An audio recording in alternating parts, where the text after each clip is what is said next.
بسم الله الرحمن الرحيم ياسين والقرآن الحكيم إنك لمن المرسلين على صراط مستقيم تنزيل العزيز الرحيم لتنذر قوما ما أنذر آباؤهم فهم غافلون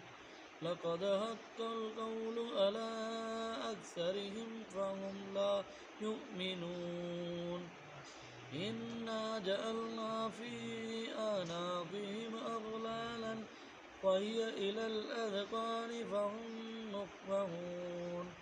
وجعلنا من